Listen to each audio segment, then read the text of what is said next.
सरस्वती शिक्षा समिति पाली द्वारा संचालित ऑनलाइन शिक्षण व्यवस्था 2020-21 में आप सभी भैया बहनों का हार्दिक स्वागत, अभिनंदन। आज के सत्र में कक्षा 6 के अध्याय 2 पूर्ण संख्या की प्रश्नावली 2.1 के प्रश्नों को हल करने का प्रयास करेंगे और उनको सीखेंगे। प्रश्न संख्या 1, 10,999 के बाद आने वाली 3 प्राकृत संख्या बताइए। इस प्राकृत संख्या को बताने से पहले हमें पूर्व ज्ञान का होना बहुत ज़रूरी है। हमें यह पता होना चाहिए किसी भी प्राकृत संख्या में एक जोड़ने पर उसके आगे की संख्या प्राप्त होती है। अतः 10,999 में एक जोड़ने पर हमें 11,000 प्राप्त होते हैं। 11,000 में एक जोड़ने पर 11,001 प्राप्त होता है। 11,001 में एक जोड़ने पर 11,002 प्राप्त होता है। अतः हमारी 3 संख्याएं 11,000, 11,001 व 11,002 होगी। इसके लिए हमें पूर्व जानकारी का होना अति आवश्यक होता है। सवाल नंबर 2, 10,001 से ठीक पहले आने वाली 3 पूर्ण संख्या बताइए। पूर्ण संख्याएं वे संख्या होती हैं जो 0 से प्रारंभ होती है और अनंत तक चलती है, और इनके बीच में जो आने वाली संख्या होती है वो सभी पूर्ण संख्या होती है। तो हम यहाँ पर 3 संख्या प्राप्त करने के लिए 10,001 में से 1 को घटाएंगे तो पहली संख्या प्राप्त होगी, वो होगी 10,000। फिर 10,000 में से 1 कम करेंगे तो प्राप्त होगी 9,999, जो हमारी दूसरी संख्या होगी। इसके बाद 9,999 में से 1 कम करेंगे तो हमें प्राप्त होगा 9,998। इस प्रकार से हम ये 3 संख्याएं प्राप्त करेंगे 10,001 से पहले की। प्रश्न संख्या 3, सबसे छोटी पूर्ण संख्या बताइए। सबसे छोटी पूर्ण संख्या यानी सबसे छोटी पूर्ण संख्या वह संख्या होती है जहाँ से पूर्ण संख्या प्रारंभ होती है।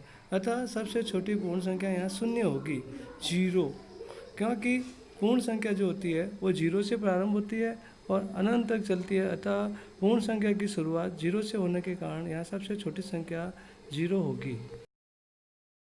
प्रश्न संख्या 4, 32 और 53 के बीच कितनी पूर्ण संख्याएं होती हैं। 32 और 53 के बीच में अगर हम गिनना चाहें तो 33, 34, 35, 36, 37, 38, 39, 40, 41, 42, 43, 44, 45, 46, 47, 48, 49, 50, 51 और 52। इस प्रकार से 20 संख्या होती है, 20 प्राप्त होता है। इस प्रकार से हम पूर्ण संख्याओं की प्राप्ति कर सकते हैं। 2 संख्याओं के बीच में हम पूर्ण संख्याओं को प्राप्त कर सकते हैं। दूसरा तरीका यह है 53 में से छोटी संख्या 32 को घटाकर उसमें से 1 कम करना, इससे जो हमें आंसर प्राप्त होगा उतनी संख्याएं उन 2 पूर्ण संख्याओं के बीच में होगी। अतः यहाँ संख्या होगी 20। प्रश्न संख्या 5, निम्न के प्रवर्ती लिखिए। प्रवर्ती का मतलब होता है संख्या के आगे का अंक प्राप्त करना, आगे आने वाली संख्या को लिखना। अतः हम यहाँ पे अपनी संख्या है 24,40,701, 1,01,199, 10,99,999, 23,45,670। इनमें हम 1 जोड़कर हम इनके आगे की प्रवर्ती संख्या प्राप्त कर सकते हैं, जैसा कि दिखाया गया है। 24,40,701 में 1 जोड़ने पर 24,40,702 प्राप्त होती है। शेष संख्याओं में 1 जोड़कर आप आगे की संख्याएं प्राप्त करने का प्रयास करेंगे और इसी प्रकार से आगे की परिवर्ती संख्याएं प्राप्त करने। प्रश्न संख्या 6, निम्न की पूर्ववर्ती लिखिए। पूर्ववर्ती का मतलब होता है यहाँ पे पूर्व यानी पहले आने वाली, किसी भी संख्या के ठीक पहले आने वाली संख्या उसकी पूर्ववर्ती संख्या कहलाती है। तो यहाँ पे अपने पास में है संख्या 94, 10,000, 2,08,090, 76,54,321। इनके हमें पूर्ववर्ती संख्या ज्ञात करने का पूर्ववर्ती ज्ञात करने के लिए हमें दी गई संख्या में से 1 कम करना होता है, जैसा कि हमने यहाँ 94 में से 1 कम किया 93 जो है वो 94 की पूर्ववर्ती संख्या है। इसी प्रकार से जो बाकी की 3 संख्या है उनका पूर्ववर्ती अंक आपको ज्ञात करने का प्रयास करना है और उसे 1 कम करके प्राप्त कर सकते हैं। प्रश्न संख्या 6, संख्याओं के निम्नलिखित युग्मों में से प्रत्येक के लिए संख्या रेखा पर कौन सी पूर्ण संख्या अन्य संख्या के बाईं ओर स्थित है, इसके इनके बीच में उपयुक्त चिन्ह छोटा बड़ा, कौन सी संख्या बड़ी है और कौन सी संख्या छोटी है का प्रयोग करते हुए इन्हें हमें प्रयोग में लेना है। तो हम देखते हैं 503 और 530। तो 503 छोटी है 530 के, तो अतः दो मुंह खुले हुए जो है उनका चिन्ह है वो 530 की ओर खुले हुए मुंह रहेंगे और 503 की ओर बंद मुंह रहेगा। इसी प्रकार से 370 और 360। तो 370 और 360 में 370 जो है वो 360 से बड़ी संख्या है, अतः खुला हुआ मुंह जो है वो 370 की ओर रहेगा और बंद मुंह 360 की ओर रहेगा। इसी प्रकार से हम देखते हैं संख्याएं 98,765 और 56,789। 98,000 संख्या जो है वो 56,000 से बड़ी है, अतः खुला हुआ मुंह है वो 98,000 की तरफ रहेगा। अगली संख्या 98,30,415, 1,23,001 में हम देखते हैं 1 करोड़ वाली संख्या जो है वो बड़ी संख्या है, अतः खुला हुआ जो मुंह है वह 1 करोड़ की तरफ रहेगा और बंद मुंह 98,30,415 की तरफ रहेगा। अतः इस प्रकार से हम संख्याओं में के छोटे बड़े की पहचान हम कर सकते हैं।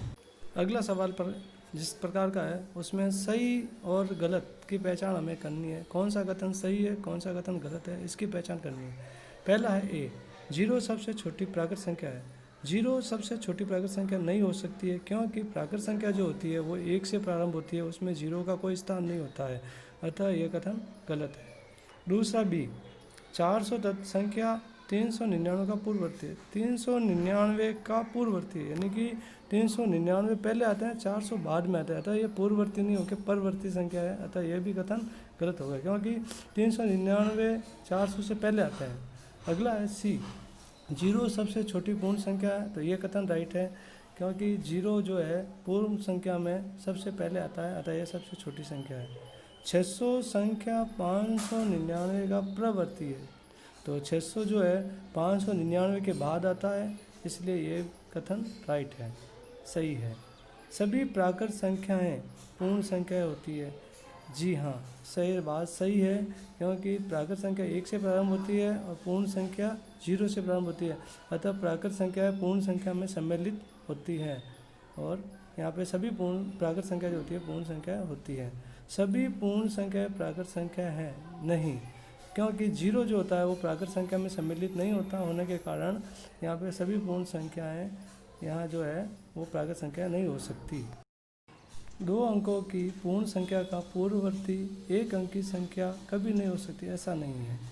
2 अंकों की संख्या 1 अंक की संख्या के बाद ही आती है, इस कारण से पहले 9 आता है फिर 10 आता है। 9 1 अंक की संख्या है और 10 2 अंक की संख्या है, अतः 2 अंक की संख्या के पूर्ववर्ती अंक 1 अंक की संख्या हो सकती है, अतः यह कथन गलत है।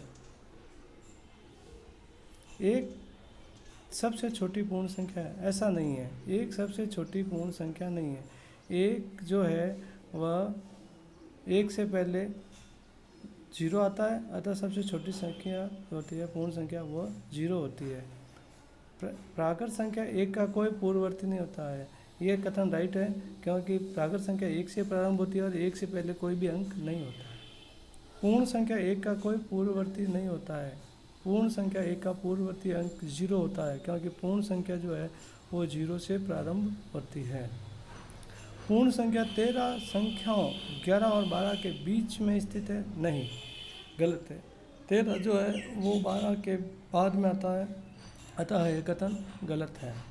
पूर्ण संख्या 0 का कोई पूर्ववर्ती अंक नहीं होता है, यह कथन सही है, क्योंकि पूर्ण संख्या जो होती है वो 0 से ही प्रारंभ होती है, 0 के पहले का कोई भी अंक नहीं होता है।